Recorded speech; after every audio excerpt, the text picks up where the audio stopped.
नमस्कार, स्वागत है आप सभी का स्टेट लाइव में। मैं हूं आपके साथ कुमार कुणाल धीरज। सबसे पहले बात बिहार की, जहां पटना में लोकनायक जयप्रकाश नारायण की जयंती के अवसर पर आयकर गोलंबर स्थित प्रतिमा स्थल पर आयोजित राजकीय समारोह में राज्यपाल राजेंद्र विश्वनाथ हार्लेकर और मुख्यमंत्री नीतीश कुमार ने लोकनायक जयप्रकाश नारायण की आदमकद प्रतिमा पर माल्यार्पण कर उन्हें भावभीनी श्रद्धांजलि दी।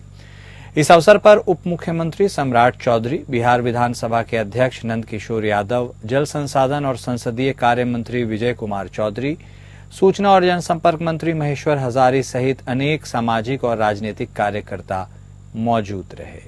इसके साथ ही उन सभी ने लोकनायक जयप्रकाश नारायण की प्रतिमा पर माल्यार्पण कर उन्हें शत शत नमन किया और श्रद्धांजलि अर्पित की। मुख्यमंत्री ने जयप्रकाश स्मृति संग्रहालय में स्थित लोकनायक जयप्रकाश नारायण के शयन कक्ष, सभा कक्ष, प्रभावती स्मृति कक्ष सहित पूरे परिसर का मुआयना किया। मुख्यमंत्री ने महिला चरखा समिति के चरखा घर में महिलाओं द्वारा चरखा चलाए जाने की गतिविधि को देखा और उनके कार्यों के बारे में जानकारी ली।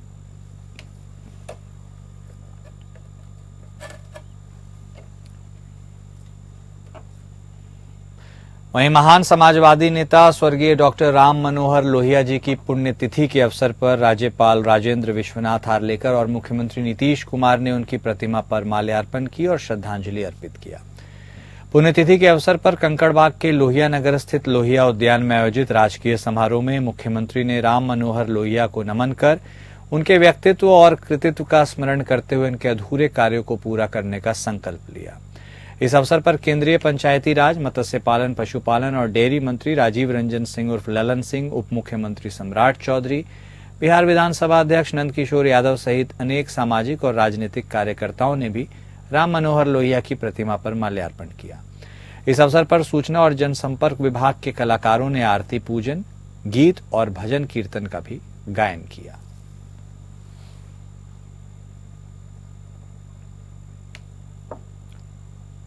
और अब बात करेंगे छत्तीसगढ़ की, जहां साइबर स्पेस के संबंध में राज्यव्यापी साइबर अपराध जन जागरूकता अभियान 19 अक्टूबर तक चलाए जाने को लेकर सभी को निर्देशित किया गया है। जिले के नागरिकों को साइबर स्मार्ट बनाने के लिए साइबर जन जागरूकता पखवाड़ा कार्यक्रम के तहत व्यापक साइबर जन जागरूकता अभियान का जोर शोर से शुभारंभ किया गया।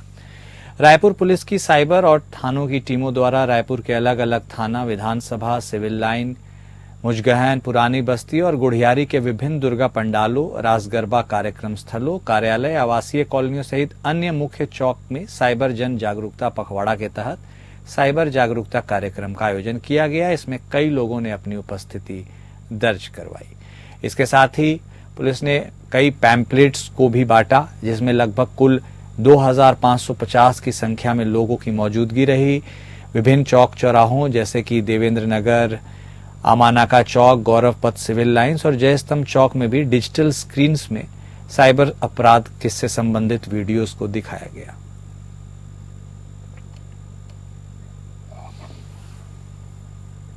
रायपुर में सांसद बृजमोहन अग्रवाल की अध्यक्षता में स्मार्ट सिटी परामर्शदात्री समिति की पंचम बैठक हुई, जिसमें स्मार्ट सिटी के तहत किए गए कार्यों और निर्माणाधीन कार्यों के साथ ही राजधानी के यातायात को सुगम बनाने पर चर्चा हुई। राजधानी में पिछले 8 सालों में स्मार्ट सिटी के तहत 312 परियोजनाओं पर कार्य किया गया। इसमें 200 करोड़ की लागत से ट्रैफिक कमांड सेंटर का निर्माण हुआ है।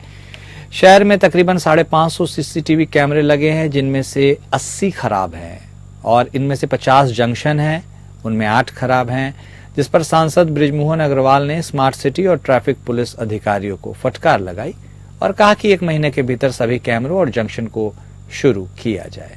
इसके साथ ही शहर के मुख्य जगहों को हर हाल में प्रति माह उनका रिपोर्ट बनाने और उसके अनुसार ट्रैफिक संचालन के भी उन्होंने निर्देश दिए। ट्रैफिक लाइट्स को दिल्ली की तरह सिंक्रोनाइज करने को भी कहा और डिवाइडर को भी जरूरत के मुताबिक बनाने का आदेश दिया।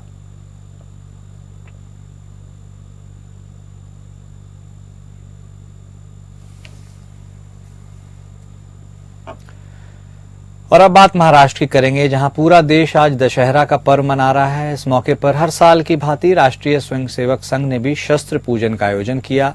नागपुर में संघ मुख्यालय पर आरएसएस प्रमुख मोहन भागवत ने शस्त्र पूजा किया। शस्त्र पूजा के दौरान पद्म भूषण और पूर्व इसरो प्रमुख के राधाकृष्णन भी इस कार्यक्रम में बतौर मुख्य अतिथि उपस्थित रहे। उनके अलावा केंद्रीय मंत्री नितिन गडकरी, महाराष्ट्र के डिप्टी सीएम फडणवीस, इसरो के पूर्व प्रमुख के सिवन भी संघ मुख्यालय में उपस्थित रहे।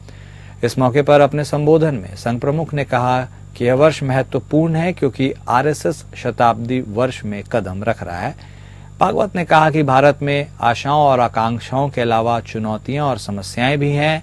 हमें अहिल्याबाई होलकर, दयानंद सरस्वती, बिरसा मुंडा और कई ऐसी हस्तियों से प्रेरणा लेनी चाहिए जिन्होंने अपना जीवन देश के कल्याण, धर्म, संस्कृति और समाज के प्रति समर्पित कर दिया। अब हमारे पड़ोस में ही बांग्लादेश में क्या हुआ, उसके कुछ तात्कालिक कारण और पहलू है, ये बात ठीक है, लेकिन इतना बड़ा उत्पात तो उससे नहीं होता।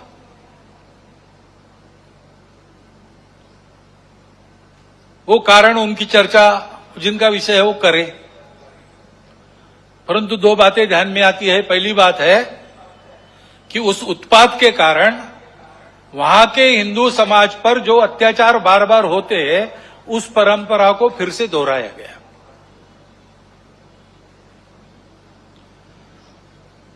पहली बार वहां का हिंदू संगठित होकर अपने बचाव में रास्ते पर आया, इसलिए कुछ बचाव हो गया। परंतु कहीं कोई गड़बड़ हो, दुर्बलों पर अपना गुस्सा निकालने की ये जो कट्टरपन की प्रवृत्ति है, वो प्रवृत्ति जब तक वहां विद्यमान है, तब तक वहां के हिंदू क्या, वहां के सभी अल्पसंख्यक, उनके सर पे खतरे की तलवार लटकी रहेंगी। उनको आवश्यकता है मदद की। विश्व भर के हिंदुओं की, भारत के सरकार की सहायता उनको मिले, ये उनकी आवश्यकता है। परंतु इससे ये ध्यान में आता है, और ये ध्यान में आना चाहिए, हिंदू समाज के भी ध्यान में आना चाहिए कि दुर्बल रहना अपराध है। हम अगर दुर्बल है, असंगठित है, तो उसका मतलब हम अत्याचार को निमंत्रण दे रहे हैं। निमित्त कुछ नहीं चाहिए, हम दुर्बल है, यह निमित्त पर्याप्त है। और इसलिए जहां कहीं भी हम हैं, वहां संगठित रहना, सशक्त रहना, किसी से शत्रुता नहीं करना, हिंसक नहीं बनना, योगदान देने वाले बनना, परंतु इसका अर्थ दुर्बल रहना नहीं, अशक्त रहना नहीं। इसको हमको करना ही पड़ेगा। हरियाणा और जम्मू कश्मीर के बाद अब सबकी नजरें महाराष्ट्र और झारखंड के होने वाले विधानसभा चुनावों पर हैं। 288 विधानसभा सीटों वाले महाराष्ट्र में चुनाव दीपावली के बाद होने की उम्मीद है। लोकसभा चुनाव के बाद होने जा रहे यहां के चुनाव के दिलचस्प होने की संभावना है। दोनों गठबंधन महायुति और महाविकास अघाड़ी सीट बंटवारे को अंतिम रूप देने की कवायद में जुटी है। हालांकि सीटों के चयन के दौरान दोनों गठबंधनों में शामिल पार्टियों के बीच कुछ सीटों पर विवाद की भी स्थिति है। राज्य की विधानसभा का कार्यकाल 26 नवंबर को खत्म हो रहा है। चुनाव आयोग दशहरे के बाद कभी भी चुनाव की तारीखों का ऐलान कर सकता है। यह संभावना जताई जा रही है कि झारखंड के साथ राज्य में नवंबर में एक साथ चुनाव कराए जा सकते हैं। महाराष्ट्र में पिछली बार अक्टूबर में विधानसभा के चुनाव हुए थे।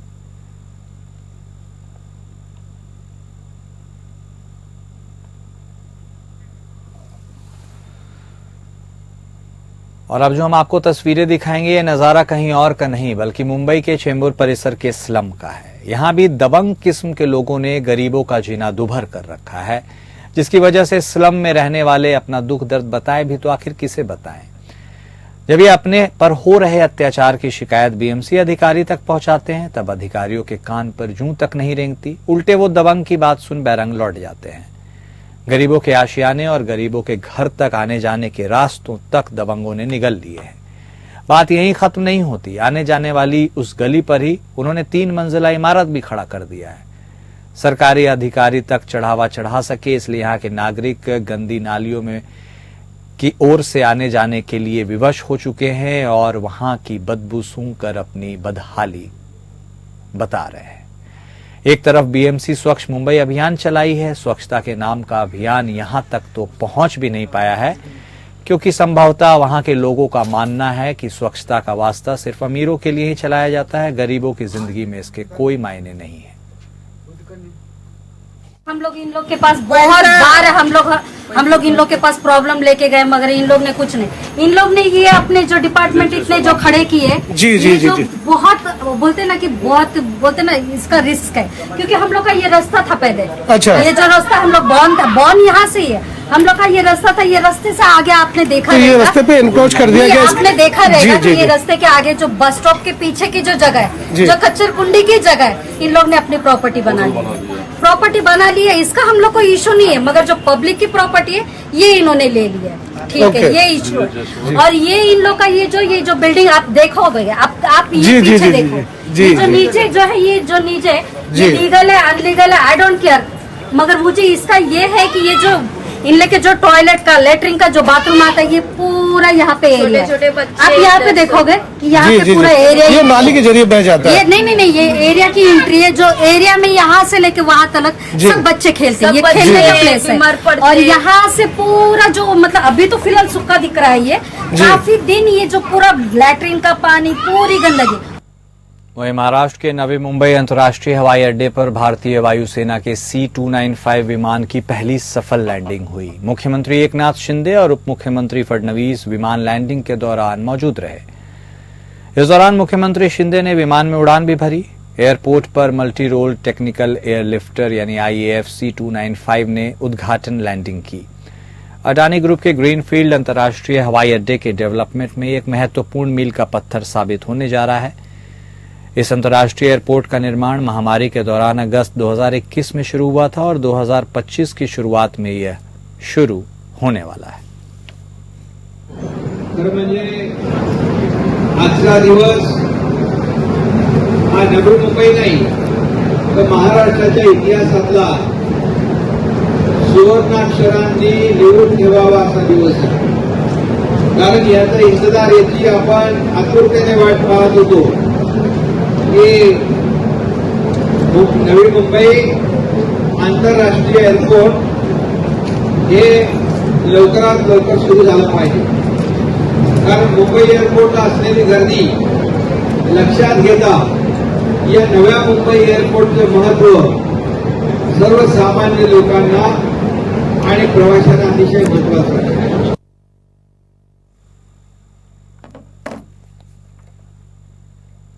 अब बात हरियाणा की करेंगे, जहां हरियाणा के अगले मुख्यमंत्री के तौर पर नायब सिंह सैनी 17 अक्टूबर को शपथ लेंगे। इस दौरान प्रधानमंत्री मोदी समेत बीजेपी के तमाम बड़े पदाधिकारी वहां मौजूद रहेंगे।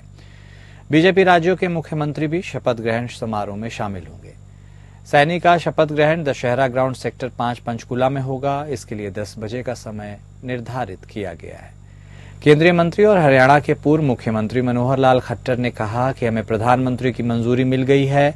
17 अक्टूबर को पंचकुला में मुख्यमंत्री और मंत्रिपरिषद शपथ लेगी। बीते दिन दिल्ली में नायब सिंह सैनी ने उनसे मुलाकात भी की थी। हरियाणा के नए मुख्यमंत्री नायब सिंह सैनी की शपथ ग्रहण समारोह के लिए जिला स्तर की समिति तैयारियों में जुटी है।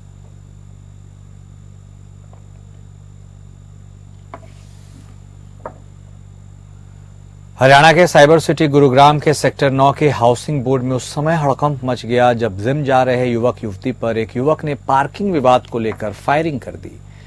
दरअसल देवीलाल कॉलोनी का रहने वाला युवक अपनी महिला मित्र के साथ एक्टिवा पर जिम जाने के लिए घर से निकला था। जैसे ही वो दोनों हाउसिंग बोर्ड इलाके में पहुंचे और अपनी एक्टिवा को पार्क कर दिया, युवक युवती को एक्टिवा पार्क करता देख स्थानीय युवक उनके पास आया और उसने कहा कि यहां इसे मत खड़ी करो, यहां दिक्कत हो जाएगी। इस पर युवक युवती ने कहा कि ठीक है, वो जा रहे हैं। उसी दौरान आरोपी युवक ने युवक और युवती के साथ अभद्रता करते हुए उन्हें गाली दी।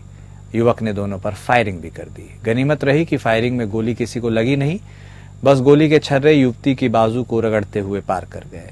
वारदात के बाद बदहवास दोनों युवक और युवती सेक्टर 9 पुलिस थाने पहुंचे, जिसके बाद पुलिस हरकत में आई, लेकिन तब तक फायरिंग करने वाला बदमाश वहां से फरार हो चुका था।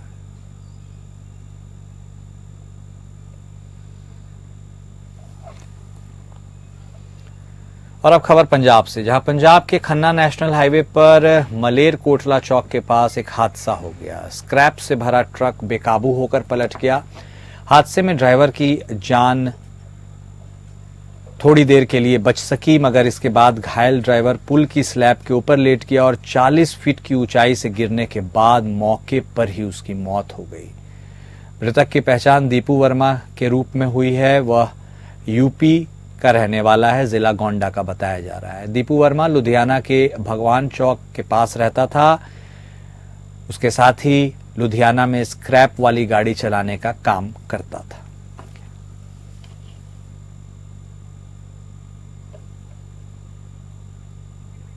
से स्वागत है। अब उत्तर प्रदेश की ओर रुख करेंगे, जहां प्रख्यात समाजवादी डॉक्टर राम मनोहर लोहिया की पुण्यतिथि के अवसर पर समाजवादी पार्टी के मुखिया अखिलेश यादव ने राजधानी लखनऊ के लोहिया पार्क में उनकी प्रतिमा पर श्रद्धांजलि अर्पित की। इस दौरान सपा अध्यक्ष ने संघ प्रमुख मोहन भागवत के बयान से लेकर जेपी की प्रतिमा पर माल्यार्पण से रोके जाने तक के मुद्दे को उठाया और प्रदेश सरकार को खूब घेरा। अखिलेश यादव ने कहा कि Jayaprakash Narayan international convention centre में स्थित जेपी की प्रतिमा पर माल्यार्पण से रोका जाना गलत और तानाशाही रवैया है। ये एक बहाना मात्र था, क्योंकि जेपी एनआईसी का विकास बेहद उन्नत है, जो बीजेपी के विकास कार्यों पर भारी पड़ता है। अखिलेश यादव ने हमला बोलते हुए कहा कि लोहिया पार्क समाजवादियों की देन है। मौजूदा सरकार इनका रखरखाव नहीं कर पा रही है तो महापुरुषों का सम्मान क्या करेगी। सपा प्रमुख ने बीजेपी पर हमला करते हुए कहा कि ये विनाशकारी लोग हैं, इनका भाव और काम करने का तरीका विनाशकारी है। एनकाउंटर मामले पर सरकार को घेरते हुए अखिलेश ने सुल्तानपुर लूटकांड का जिक्र किया और कहा कि एनकाउंटर में हत्या के बाद बैलेंस करने के लिए एक और हत्या कर दी गई।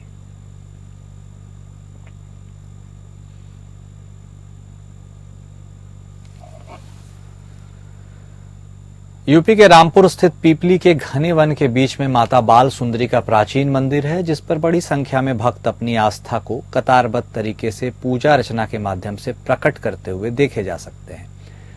इस प्राचीन मंदिर के महंत और जूना अखाड़े के सचिव मोहन भारती महाराज ने गाजियाबाद के डासना मंदिर के महंत यति नरसिंह आनंद के मुस्लिम पैगंबर हजरत मोहम्मद साहब पर की गई आपत्तिजनक टिप्पणी की जमकर निंदा की। इसके साथ ही उन्होंने कहा कि यदि उन्होंने कुछ गलत कहा है तो ये ऐसा नहीं करना चाहिए, क्योंकि संत की ऐसी भाषा नहीं होती। अगर उन्होंने ऐसा कुछ बोला है तो उन पर सख्त कानूनी कार्रवाई होनी चाहिए।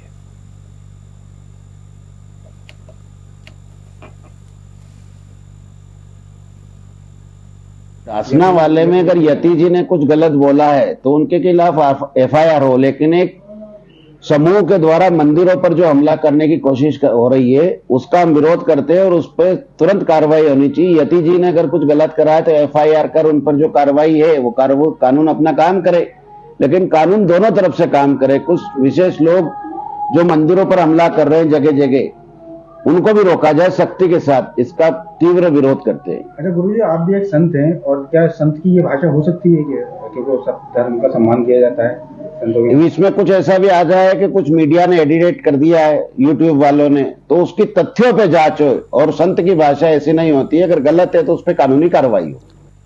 भगवान राम के द्वारा रावण वध को दशहरे के रूप में मनाया जाता है। भारतीय संस्कृति में राम को एक नायक माना जाता है। बदायूं जिले में रावण का एक मंदिर है, जहां रावण की विधिवत पूजा होती है।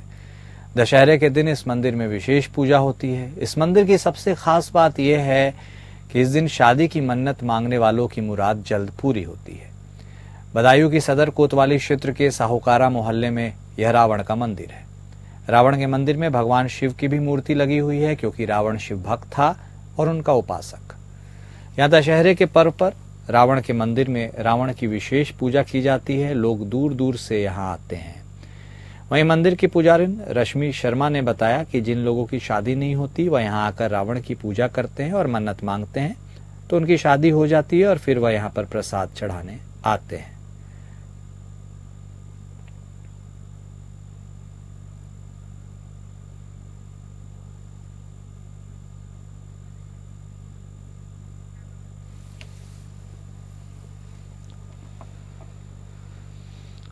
विजयादशमी के दिन रावण के पुतले जलाए जाने की परंपरा सैकड़ों वर्षों से चली आ रही है, जिसको लेकर हमीरपुर पुलिस परेड ग्राउंड में कई दिन पहले से मेला कमेटी द्वारा इसकी तैयारी शुरू कर दी जाती है।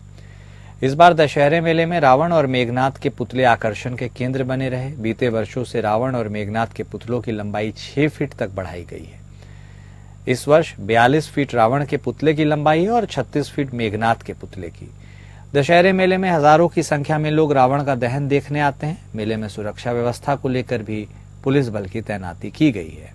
भीड़ पर भी निगरानी रखने के लिए ड्रोन कैमरे लगाए गए हैं। इसके साथ ही मेले को लेकर जनता में भी खासा उत्साह है।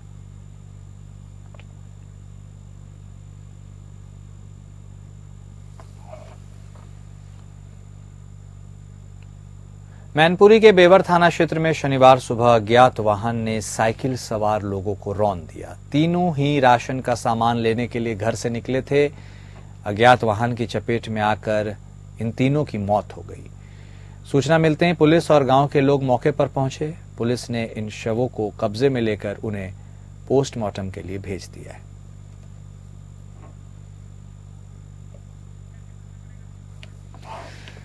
तो ये बेहद ही खौफनाक हादसा हो गया, जहां 3 लोगों की मौत हो गई। बताया जा रहा है कि ये तीनों लोग साइकिल से राशन का सामान लेने के लिए निकले थे।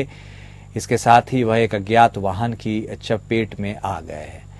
उनके बारे में बताया जा रहा है कि ये तीनों के नाम खाकेताल निवासी सिंहलाल सिंह, खेमकरण सिंह और विनोद कुमार सिंह हैं और विद्या कोल्ड स्टोर के सामने इन तीनों को अज्ञात वाहन ने रौंद दिया। इतनी भीषण दुर्घटना थी कि तीनों की साइकिल वहां चकनाचूर हो गई और इस दुर्घटना में इन तीनों की जान चली गई। पुलिस भी मौके पर पहुंची। परिवार के लोग और ग्रामीण भी इकट्ठे हो गए और इसके बाद उनके लाशों को कब्जे में लेकर उसे पोस्टमार्टम के लिए भेज दिया गया।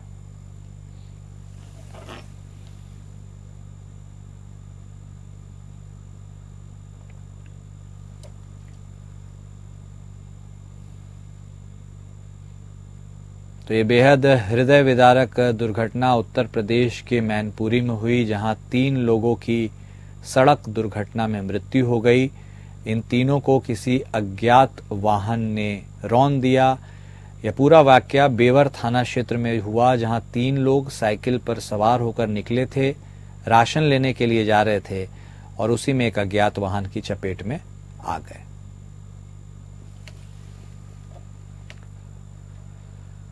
वहीं लखनऊ के विकासनगर थाना क्षेत्र में जुआ खेलने के अड्डे पर छापेमारी के दौरान गिरफ्तार किए गए 24 वर्षीय व्यक्ति की पुलिस हिरासत में मौत हो गई।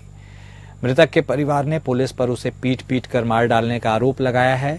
अधिकारियों के अनुसार जुआ खेलने की सूचना मिलने पर पुलिस कर्मियों की एक टीम ने विकासनगर के सेक्टर 8 स्थित अंबेडकर पार्क में छापेमारी की थी। अपर पुलिस उपायुक्त जितेंद्र कुमार दुबे ने बताया कि अमन गौतम समेत 2 लोगों को गिरफ्तार किया गया। अधिकारी ने बताया पुलिस थाने ले जाते समय अमन की हालत बिगड़ गई। उसे अस्पताल ले जाया गया, जहां डॉक्टर्स ने उसे मृत घोषित कर दिया।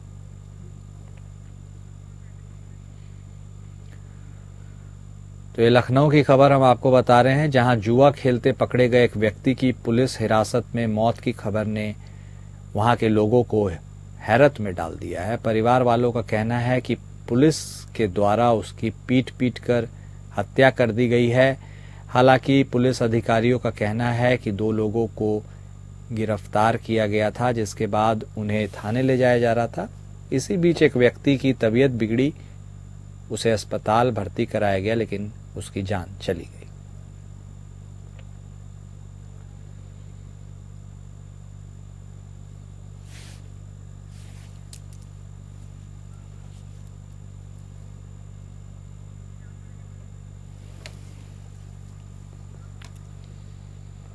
और अब बात चंदौली की करेंगे, जहां मुगल सराय कोतवाली क्षेत्र के सेमरा गांव स्थित उदित नारायण इंटर कॉलेज के संचालक के 35 वर्षीय पुत्र की सिर पर प्रहार कर हत्या कर दी गई। युवक खून से लथपथ हाल में विद्यालय परिसर में मिला। परिजन उसे उपचार के लिए ट्रॉमा सेंटर ले गए, जहां चिकित्सकों ने उसे मृत घोषित कर दिया। लंका थाने की पुलिस ने शव को पोस्टमार्टम के लिए भेज दिया। वहीं शनिवार की सुबह सीओ नगर आशुतोष प्रभारी निरीक्षक विजय बहादुर सिंह फॉरेंसिक टीम के साथ विद्यालय पहुंचे और आवश्यक पूछताछ की। मृतक के पिता ने अज्ञात हमलावरों के खिलाफ रिपोर्ट दर्ज करवाई है। बताते चले कि वाराणसी के डोमरी गांव निवासी अशोक पटेल का मुगल सराय कोतवाली क्षेत्र के सेमरा गांव में उदित नारायण इंटर कॉलेज है। उनका बड़ा पुत्र रोहित प्रताप सिंह भी उसी विद्यालय में लिपिक का काम करता था। बच्चों को कोचिंग भी पढ़ाता था।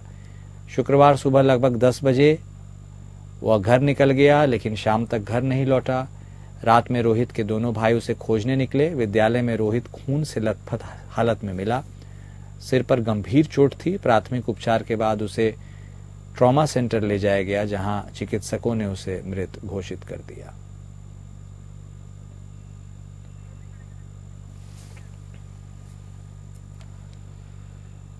और स्टेट लाइव में अभी के लिए इतना ही। नमस्कार।